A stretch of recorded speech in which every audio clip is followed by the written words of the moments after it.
Hey, John. Hey. Hello and welcome.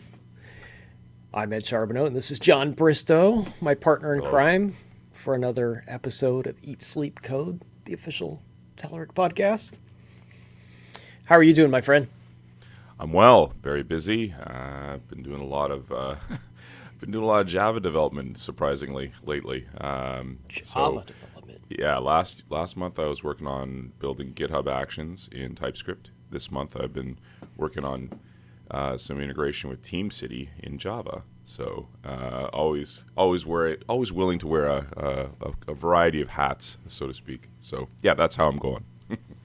So last time I worked with Java wasn't really the problem. I think I may have given Java or had a bad impression of Java because Okay. I had use Eclipse, and that was just the only thing at the time. Visual Studio Sure. Code wasn't a thing yet, and JetBrains, I don't think they had a solution either. I don't know what are you using for your dev there. Some folks like to use IntelliJ, things like that. I use Visual Studio Code because I'm a command line junkie. So I find that Visual Studio Code is like the methadone towards the heroin, which is my CLI tooling. Sort of, that's a bad analogy. I apologize, but basically, it's a means to an end. I want the tooling out of the way. So that's why I try not to use tools like these integrated environments that are complicated. So give me a text editor and a CLI, and I'm good. I thought you were going to get all ivory tower on me for a minute there and go, I use Notepad, of course. Yeah, yeah. Well, Visual Studio is kind of like a simplified, I guess, version of Visual Studio Code, that is. So Yeah, when I was doing it, I was making an app for what's that thing called? It's like a massive platform, like a commercial customer acquisition thing. oh, you mean like Salesforce. CRM or something? Salesforce. Yeah, Salesforce, yeah. yes. Salesforce uses Java for its development, for like custom modules and stuff. So I Yep. was doing Yeah, I you'll was find doing it. You'll dev in find that. it. Yeah, you'll find it used in various places. So yeah, there's nothing wrong with it. Yeah. It's just another means to an end. Very C sharp like, or well, probably the other way around, but I think that chicken came before the egg. But when I used it, like I said, I was using Eclipse, and Eclipse, I'm not a fan. Sure. Not a fan. It's Yeah. I always it said Eclipse reminded me of like an actual eclipse. Like they named it Yeah. Eclipse because if you stare at it for too long, you go blind. Well, yeah. I guess it's when the sun finally comes around the moon and it blinds you. That's when the IDE exposes its weaknesses. So We've got some good links. Today was a really busy news day, believe it or not. So Nvidia had a keynote today, and I okay. didn't catch wind of this until it started happening. And this was not a keynote to announce their new desktop consumer wares. It was for something much bigger. And just give a quick shout out to folks in the chat room. Thanks for joining the show. Feel free to comment anytime. Let us answer questions if you have any. So Nvidia is doing a big keynote, and of course they're involved in graphics. That's kind of a given. But Okay. if you haven't been paying attention for the last couple of years, they've gotten very heavily into AI, like really heavy into AI. A lot of this is because their GPUs power AI very well. The same reason they got into physics processing, and all these things are really starting to like meld together, and they're coming out with new platforms. So they had a really big launch of a bunch of platform type technologies. We'll see if these all come to fruition or if they end up being vaporware.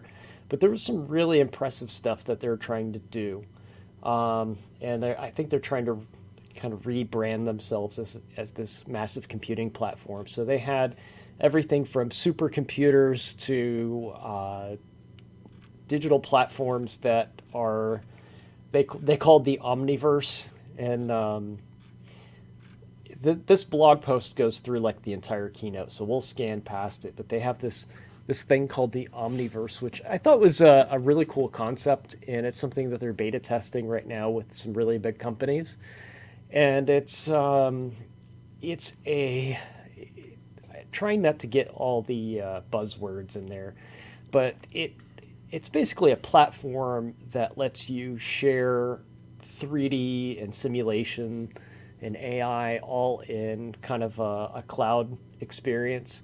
And I was talking about the Facebook Horizon platform a couple weeks ago, and showing Right. off like how you kind of do this dev stuff like live, where it's kind of like live share for Visual Studio. And this is kind of an extension of that type of tooling, where they have really advanced 3D tooling, physics, and machine learning in a platform where you can collaborate in real time. Okay. Okay. Sounds like heavily marketed. So there you go. I think Yeah. this is just marketing speak on top of stuff that we have already, but includes other things that are obviously focused on some of the things that you're mentioning here. Yeah, the collaboration on these 3D simulations was pretty cool. Sure. I could see where they're trying to go with this, Oh yeah. and one really good example of it was this digital simulation of a factory. So what they've been able to do is pre-plan a BMW factory and train virtual robots to navigate the factory and everything before the robots are even built. So you know how big warehouses these days have those robots Sure. that bring pallets around and move Yep. materials and Yep. do some assembly and that type of thing. So instead of building out this multi-billion-dollar facility in real life and having things go wrong, they're able to virtualize it first and train these robots to move these pallets and get their pathing and everything down. So when they do build it in real life, everything's just ready to go from day one. It's an FDK, a factory development kit. I was wondering where you're going with that acronym. And they've got like these humanoid simulation things Sure. that they're able to add to the scenery, and they do human functions like picking things Yeah, it up makes and sense. sweeping the Makes sense. floor, and it's really really cool where they went with all this stuff. Yep. And they're able to do all this so they can, in the long run, save money. And you can get a factory going and launch it instead of having a big, having to pour cement and get a factory down and then train Yeah. robots and I people and all that stuff. I definitely see the potential, and again, this is the curmudgeon coming out. I've seen demos of stuff like this before, but in other industries by other companies, and when the rubber hits the road, it's like people often, the first generation of this tool stuff doesn't really work out that well, and people kind of resort back to traditional means. So I would imagine that initially there will be some adoption. If hopefully, I'm always optimistic, like in terms of software being the right choice and approach, but we'll see. So Yeah, another thing that kind of helps sell this is there. A lot of this stuff is, of course, marketing. It's ideas they're Yeah. trying to put together for Yeah. future business and technology, but they also have the hardware to back this stuff up. Yes, of course. So- But the thing that mentioned about Nvidia is that if anyone's had an Nvidia product, you guys know very well, software is not their strong suit. Anyone who's brought up the graphics properties window for any of their graphics cards would know that. It's like, Yeah. oh my God, what am I rendering here? Why is There's it's always the running joke. It's like I need a graphics card to run the graphics properties dialog box. So There's a couple different pieces of software in there too. I mean, there's driver software. There's Sure. the UI on top of those drivers, and they've had some fumbles along the Yes. way for many Yes. many years. But what's really interesting here is their technology they're putting behind it, hardware wise. So in tandem with this pie in the sky idea they are building these boxes that are basically clouds in a container. So I mean these things are massive. Oh my God, circa 1982. Wow. Okay. Yeah, Yeah. it's like we're coming full circle again, right? Remember those big IBM data centers we used to have? Yeah, With so the they're spinning, data centers in a yeah, box is what yeah, they've yeah. got. I know. And literally it's called that. This is a kind of a, oh, there's a better screenshot of it. AI data center in a box. They So even went with the classic 70s/80s brown and beige, a la J.C. Penney. I think they were Perfect. gold, like more like a 80s or 90s vehicle gold. Like, but I get where you're Fair, going with this. fair. Yeah, yeah. I watched the Look, live there's stream, so comedy. There's comedy oozing out of this. I can't of help course, myself. of course. Yeah, I mean, they were like when they were doing the animations, it was like shiny gold when these things were Sure, going around. So, sure. I mean, these things were just fabulous. Yeah. They have some serious hardware though, and Yep. they're targeting both cloud as a service and on premises as well. Okay. So if if you have more money than God, you can go ahead and buy one of these and just drop it, Sure. on site and use it on Why not? site. Or you can rent space in the cloud with it too. But these things are just absolutely massive. And these are AI infrastructures, so it's not something that you would have for your run-of-the-mill app or whatever. Yeah, yeah. You'd probably use Azure or something for that. This is for if you're a search engine company Yeah. and you want one of these or many of these in your data center, you call up Nvidia and you're like, give me some AI processing power because we need Sure. to run some serious modeling on something. Or if Yeah, it you're was. a university or that type of thing. So Yeah. these are supercomputers to say the least. Yeah, yeah. This was all very much marketing here with the animations showing off the guts to these things, but Yep. they've taken their desktop architecture and geared that up for the cloud. I wonder if they're doing any comparisons with what Google or Microsoft are providing, or Amazon for that matter. They didn't So, show their competitors in that respect. They did mhm. show. I don't know if I can find it on here. It's a South Korean search engine.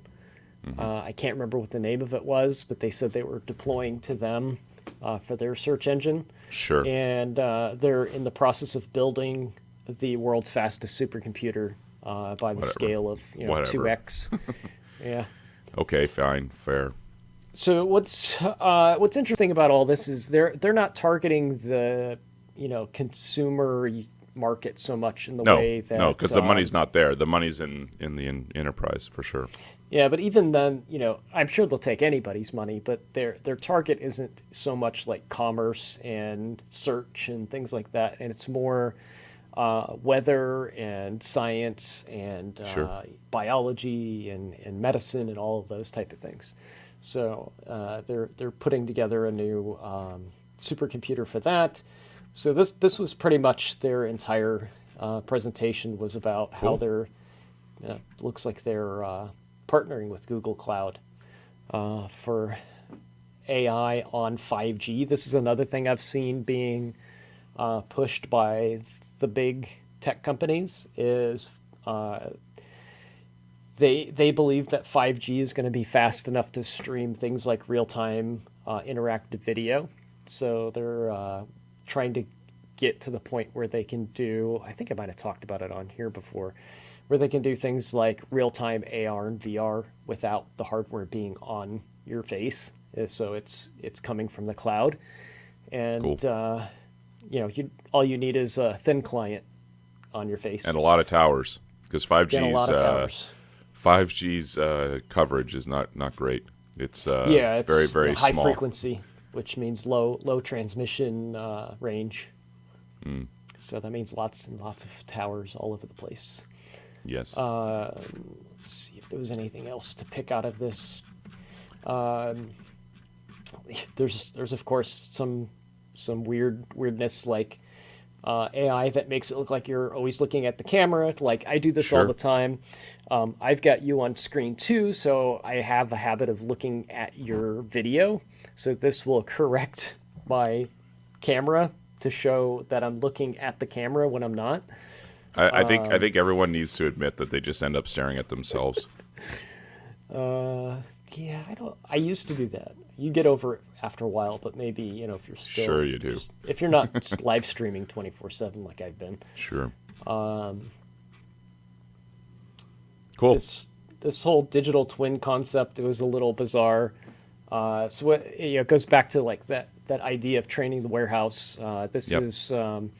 training of autonomous vehicles, for example. Yeah, train autonomous vehicles before they're even on the road. So they train them in the virtual world, which is like a copy of the real world. So you're basically throwing them in Grand Theft Auto and letting them figure themselves out. The terms we come up with are hilarious. Like the fact that we've got like ludicrous mode on Teslas, and we've got now this Grand Theft Auto reference. So there are, I don't know if it was a modeling thing, like an AI modeling thing, but it's called a transformer. And they needed to one-up the whole, like we have a device that targets transformers, so they called it Megatron. Yeah, I kid you not, it's right there. Yep. There it is. Nice. So they've got Megatron coming to... That's a good code name. I like that. Yeah. So this is like the controller for your transformers. Nice. Anyhow, massive announcement. Lots of cool stuff. Lots of geeky things. Okay. Can't wait to see some of it actually come true. Back down to earth. Stuff that the normal devs use. .NET 6 Preview 3 is out.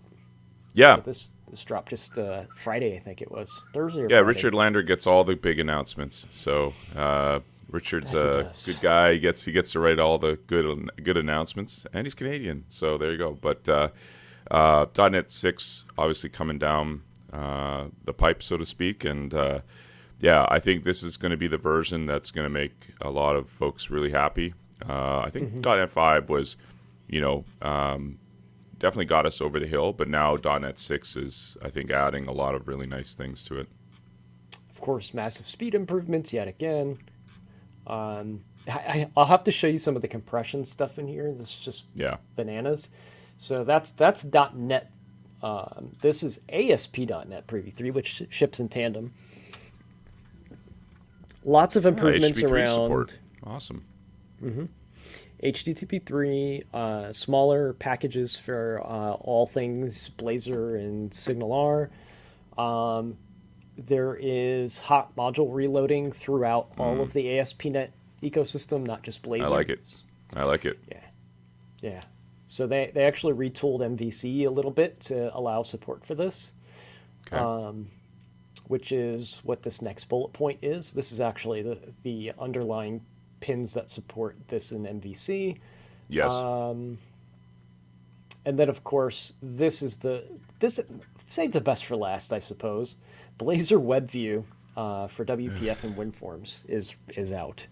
For testing. This always happens. This is like this for every new technology. There's always like, and we support WinForms, and everyone's like, great. This is more than we support WinForms. We'll get that in a second. First, yes, of all, I know you can embed views and all that. This is always happening, always. So we've got SignalR, min.js, 130K to start with, right? This is after they shrink wrapped it a bit. So they did some compression on it, got it down 70%.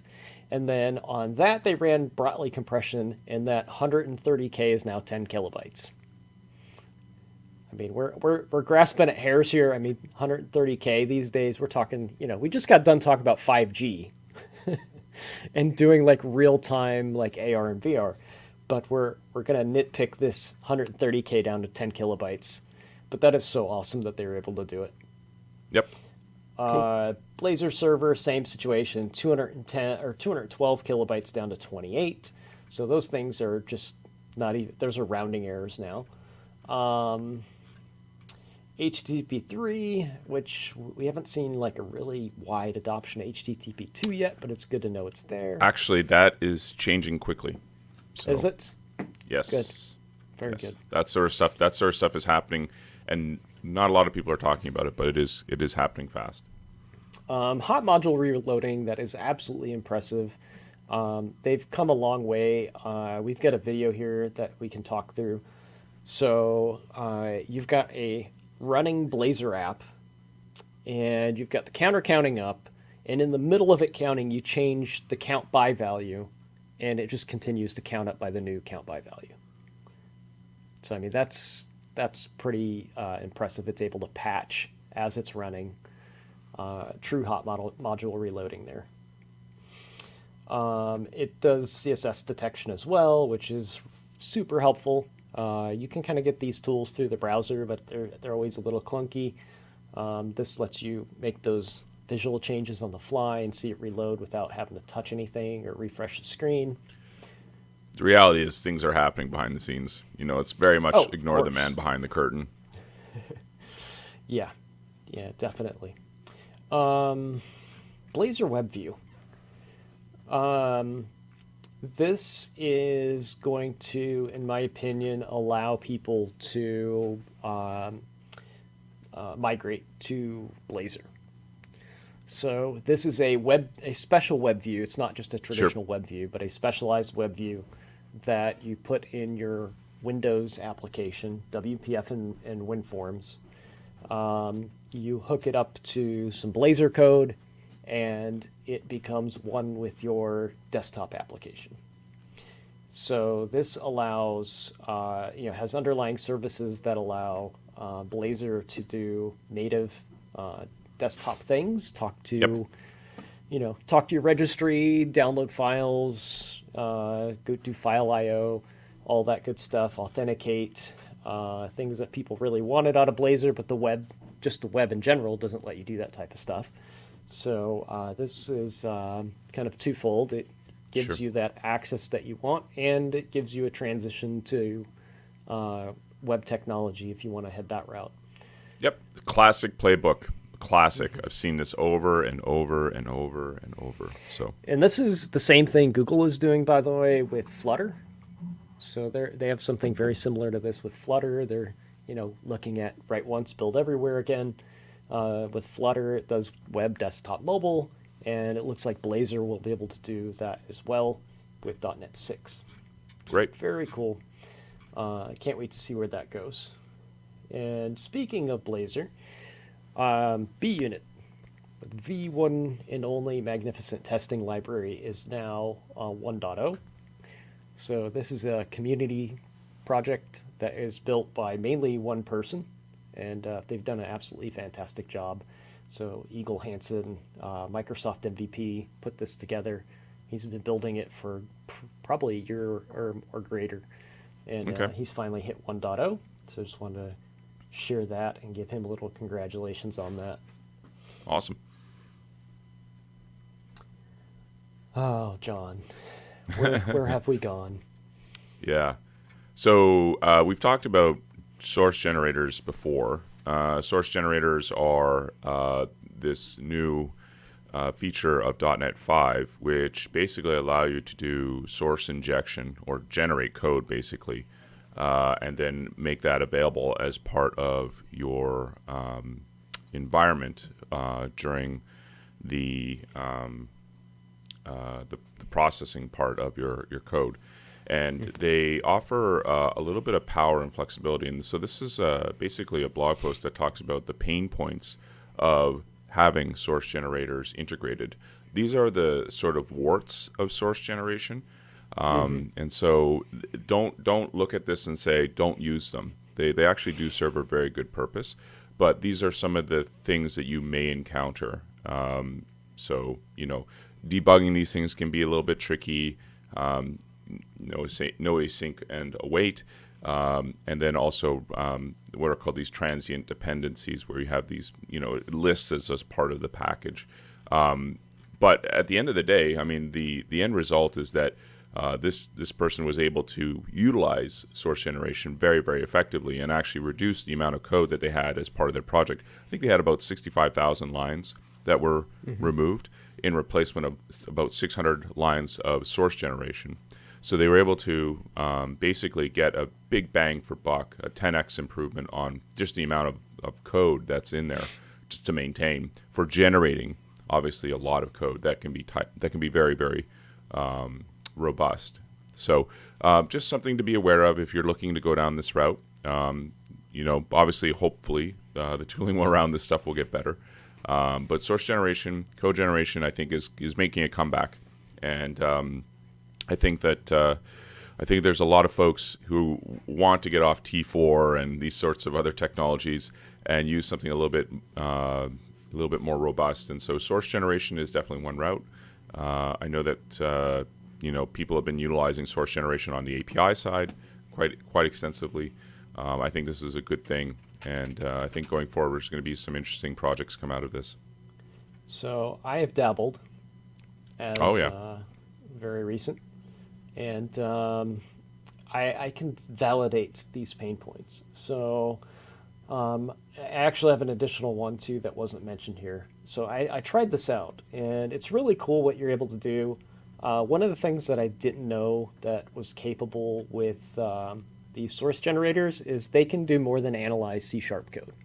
They can analyze any file, period. So as long as you're writing a parser for that file, then you can read it and generate source off of it. So I decided to give it a shot and see if I could do some analysis of CSS code and generate something based off of CSS code. One of the things that I found out right away was this whole debugger thing is a pain. It's ridiculously a pain. So you put this little if debug, end if thing in there and attach a debugger if it's in debug mode. This works a little bit too well. So if you're in debug mode or not, if there is I think it's a PDB file, is that right? Yes. So, yep. Yeah. That's your if symbols. One of those if one of those is still in the directory or it's cached somewhere, then you're going to hit this breakpoint whether you wanted to or not. I see. So I kept getting this, and depending on what you're compiling, you can hit this, if you're typing code in Razor, for example, this thing is compiling almost on every keystroke. So you're trying to type and this thing keeps hitting a breakpoint on every letter. Sure. And you're like, oh, and you just want to disable it. So you go in and you remove it, and then that PDB file is still there, and it just keeps hitting this breakpoint, and you're like, I thought I got rid of this thing. Yeah. It gets to be a real nuisance, to the point where I couldn't get rid of it once, and I ended up having to do file new project and start over. I could not figure out where it was pulling that thing from. I think I ended up figuring out it was coming from a NuGet package. So, yeah. Right. It's not fun, that part of it. So that was a learning experience. The other thing that I found out that was really interesting is you can add parameters to the source generation stuff. So in here, in my project file, so what you can do is you can say compiler visible metadata item. Yep. And that is, wait, that's not the one. Let me get the right one up here. No, I understand. You're giving, you're passing basically, info to the source generation process. Yeah, if I can find the right one, you can basically say, I want to target this CSS file in my case, and then you can put in parameters on I wanted it to generate a certain namespace for, that you could control. So that was a really cool feature, but it only worked if you're consuming your source generator via NuGet package, because it requires a props file. And if that props file isn't in the consuming project, the project that is actually running the source generator, then it doesn't accept the properties that you added as your custom properties. So you end up having to package that props file up with your NuGet package and then pull the reference as a NuGet package, not just reference the project. So that was a pain. And I think that's how I got into the point where the PDB file got embedded in that NuGet package and I couldn't shake it. Yeah. So it kept coming up. But third pain point. Okay. I'm just kicking source generators while they're down now. They don't work with Blazor.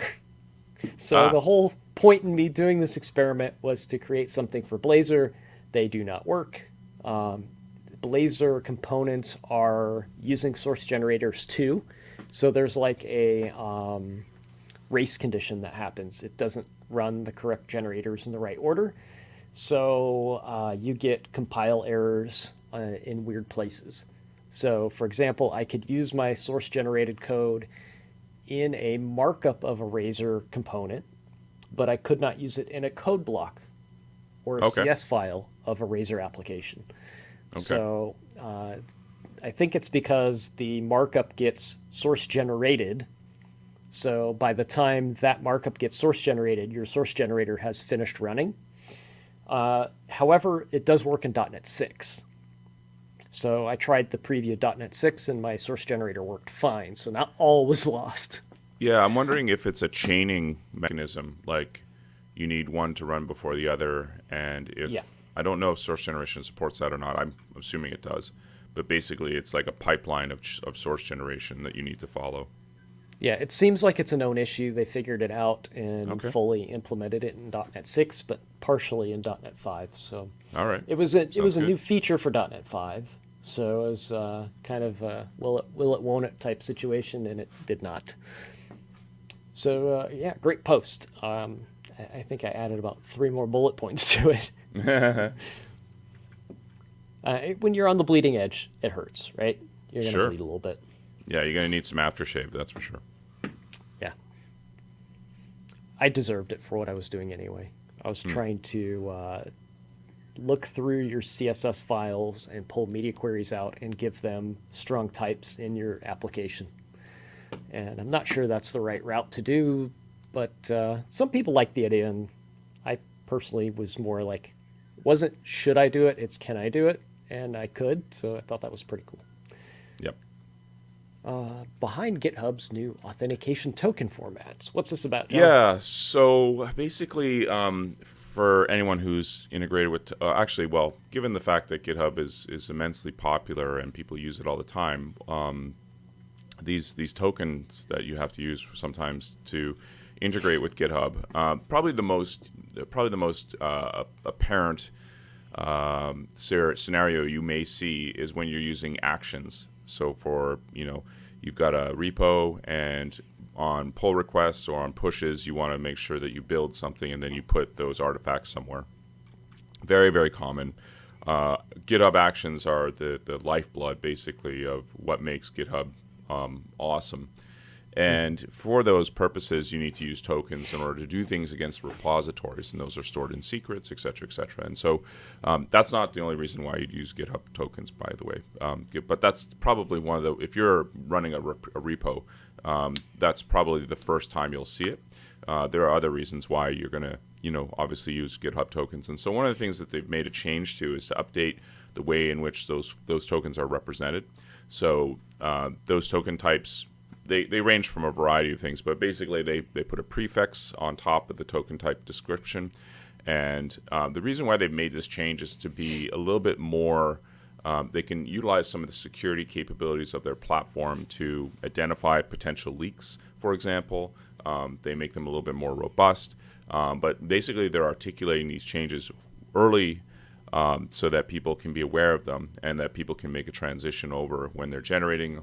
But basically, what they're recommending is that you reset some tokens that you're using. That will allow their security features to pick up any chances where you would inadvertently leak secrets, for example. Sometimes these tokens can leak out in sort of nefarious ways. You may think that you have a workflow file, a YAML file, for example, and it's embedded right in there.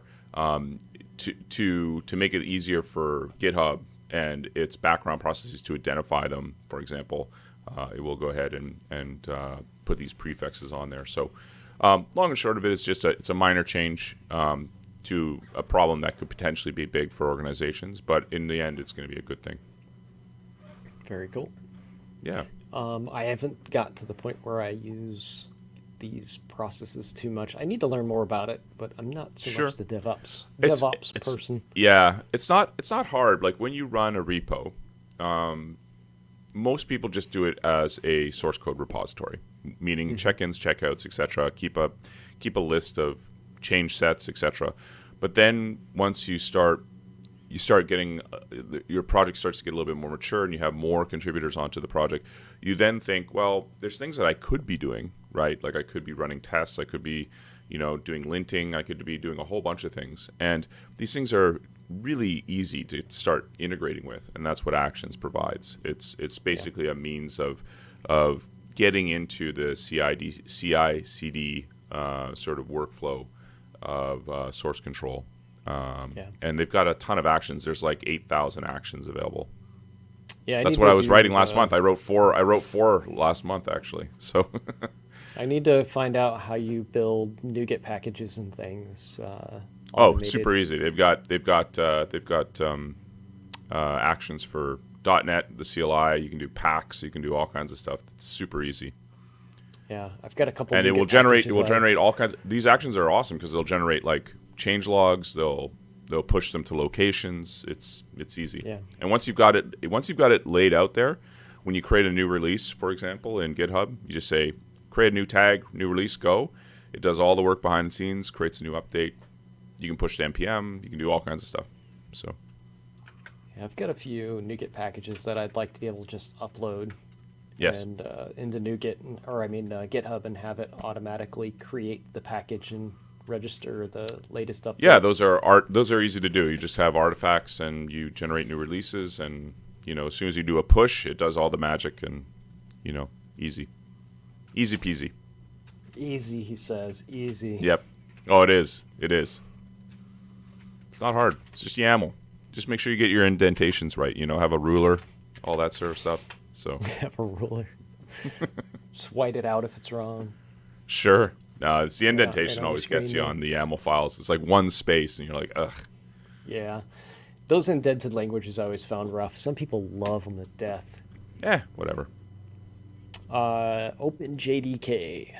Yeah, this is a good thing, but it got a few laughs around the industry. People were making jokes like, I got to dust off J++ again. Make sure they bring back JDirect, sort of thing. So OpenJDK has been around for a while. Basically, it's a way of getting the Java development kit onto your systems.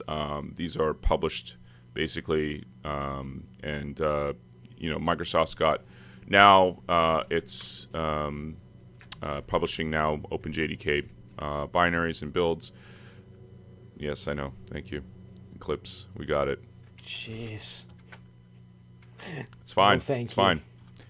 But no, this is a good thing because ultimately it means that we have another means of procuring the JDK, which is obviously, once you have it, then you're good. But it can be a daunting task for some folks, despite the fact that Java, but setting up class paths and things like that can always be a bit of a challenge. But Microsoft needs to support this as part of its cloud infrastructure for sure. So yeah, they need lots it of just stuff. for Java. For Minecraft, yeah, Minecraft. Of course. No.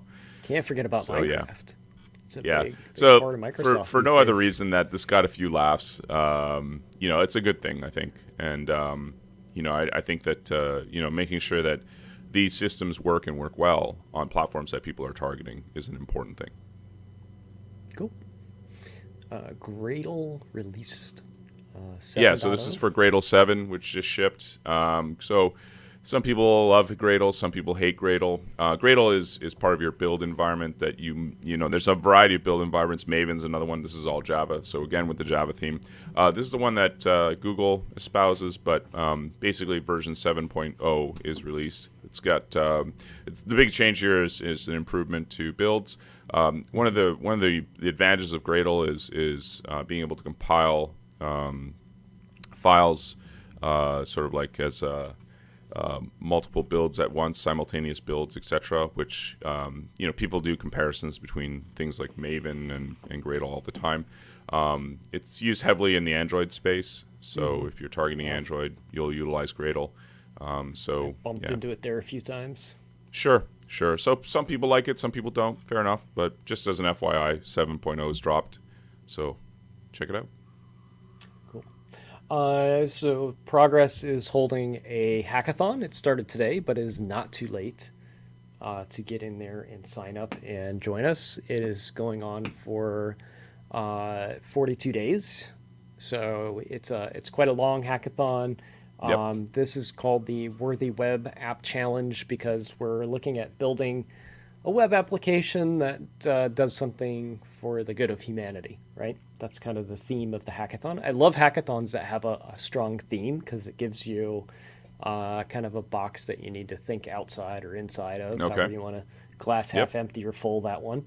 But it gives you a target to hit that you may not have otherwise thought of yourself. So I like the Cool. themed hackathons.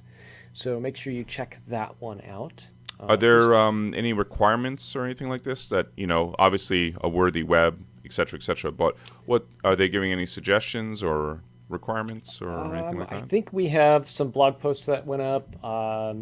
We have a section on eligibility and all of that type of Yep. stuff. But Yep.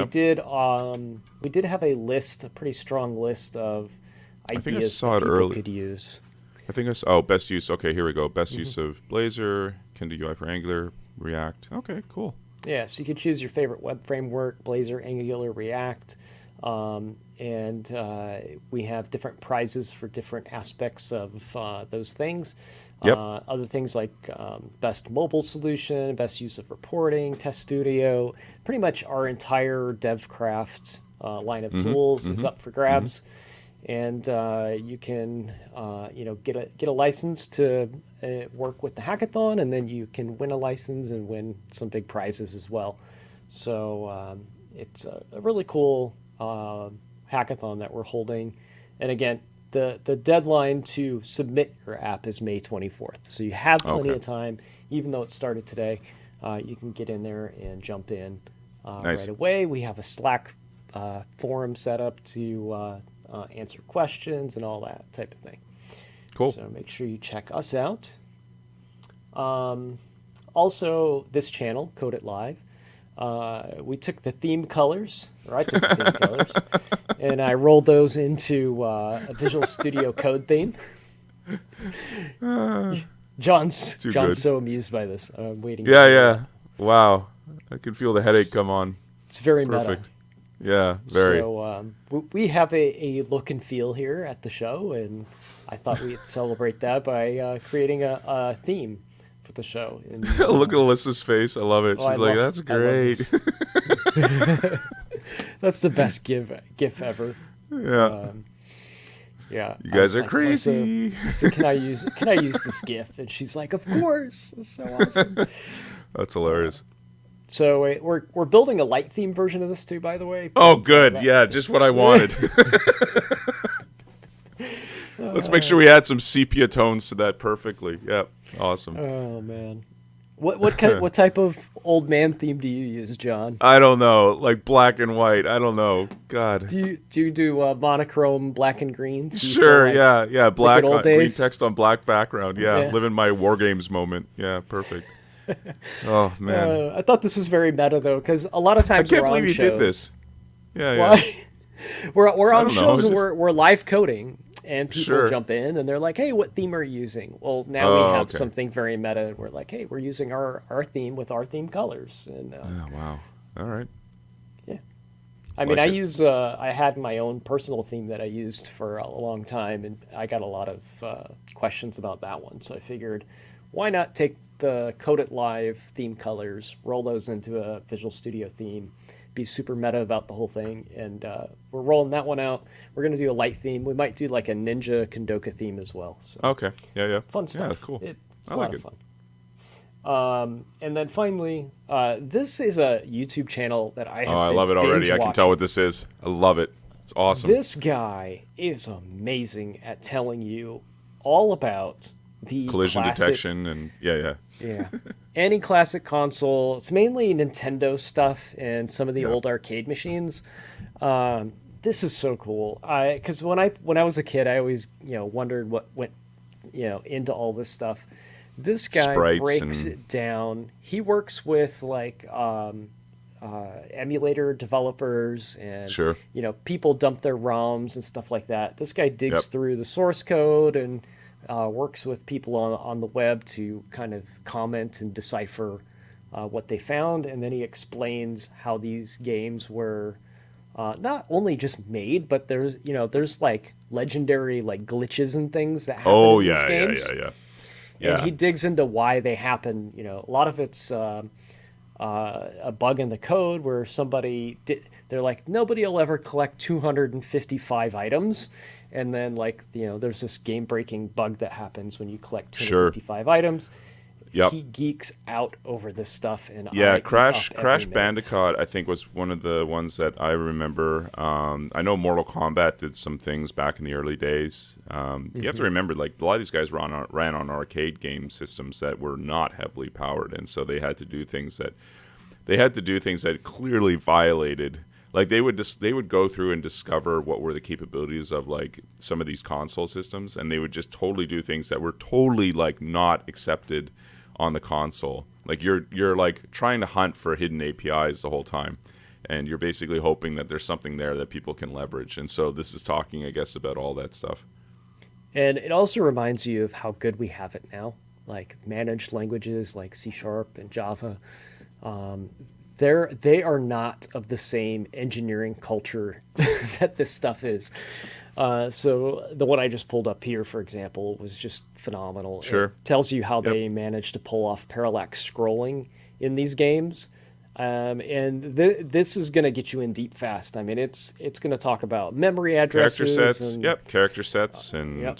sprites. Where, And I mean, he tells you where these things live in memory, what addresses they're at, as he goes through all this stuff. And it's like Castlevania type scrollers. Yeah. And yeah. He tells you how the VRAM works on the Nintendo and how Sure. this stuff shouldn't even be possible, but these crazy engineers, figured out. You're just ways trying to pull trick the this stuff mind, off. basically. You're trying to trick the eye and the mind, basically. That's what you're doing with all these hacks. So, Yeah, so if you get a chance to check that one out, it's called Retro Game Mechanics Explained on YouTube. Fantastic stuff. Go in there and check it out and see what he's talking Awesome. about.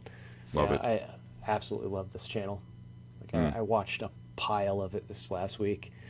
That's all we got, folks. That's it for today. cool. It's the start of a new week, so have fun this week. Join a Hackathon. Join a or hackathon.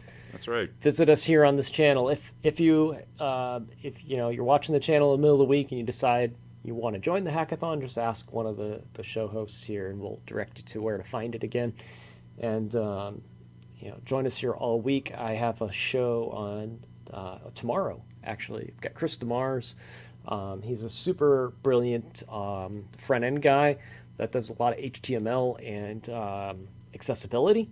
So we're going to talk about how screen readers work on the web and what you should do with your HTML to use semantic markup to get the right kind of screen reader support going in your apps. We've got a bunch of other shows coming up this week. We've got more VR shows on Thursday, Blazor and React on Wednesday, and we're going to be building that Visual Studio theme on Friday. So Awesome. how meta Alright. is that? Like you're actually Yep, very watching the meta. stream. We're building the theme. Using Yeah, you should the generate. You themes, should use a source generator for color that. palette.